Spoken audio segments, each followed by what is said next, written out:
देखिए, सीरियल में कुछ एक्साइटिंग लाना हो ना, तो आमतौर से क्या होता है, मतलब what are those tried and tested tricks. एक तो होता है लीप ले लो, छलांग मार दो और कहानी को कहीं से कहीं पहुंचा दो। एक होता है याददाश्त गायब हो जाती, पता नहीं एकाएक कैसे। तीसरा हमशक्ल आ जाता है। और जब ये सब काम ना कर रहा हो, तो चौथा नाग देवता प्रकट हो जाते हैं और डस लेते हैं, जैसे कि जाने अनजाने में रीत को डस लिया है।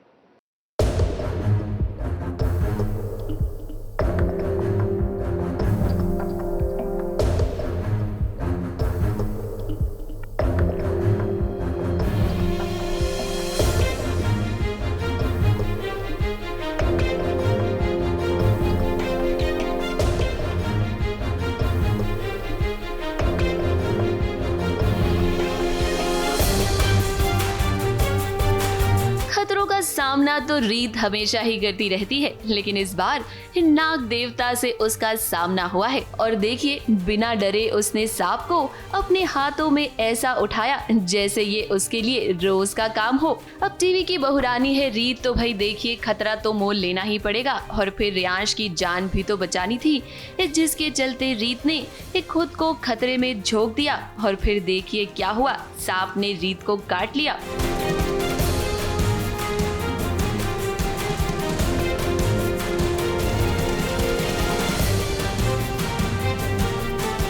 सांप का जहर तो बहुत जहरीला होता है, लेकिन इससे भी ज्यादा जहर है बुआ जी के मन में रीत और उसके बच्चे के लिए। तभी तो रियांश को मारने के लिए ये सब कुछ प्लान किया बुआ जी ने। ये बच्चा जो घर में है वो मुझे नहीं पता कि मेरा है, बट ये तो मुझे लगता नहीं सामने आएगा, क्योंकि this is the only twist we have right now. और बुआ जी तो अपनी चाल चलती रहेगी, कुछ ना कुछ करती रहेगी, वो तो नहीं रुकने वाली। शारदा एक्चुअली कुछ भी करेगी ताकि उसे जेल ना जाना पड़े।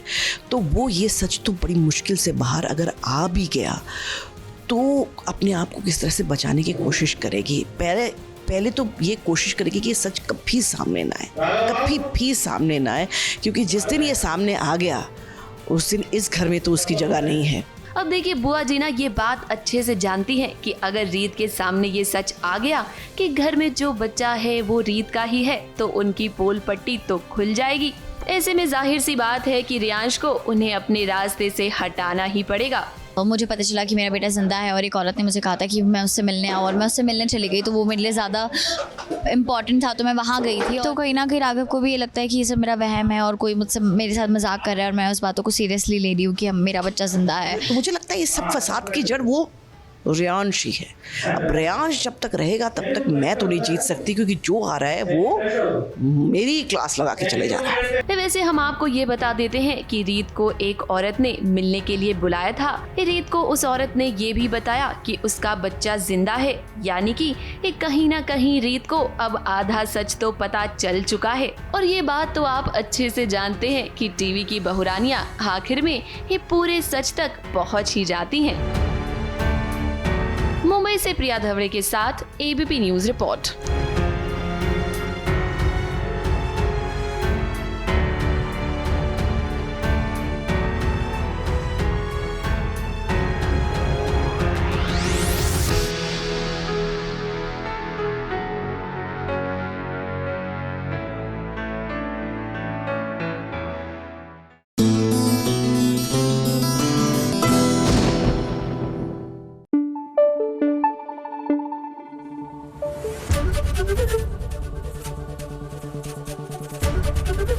एबीपी न्यूज आपको रखे आगे।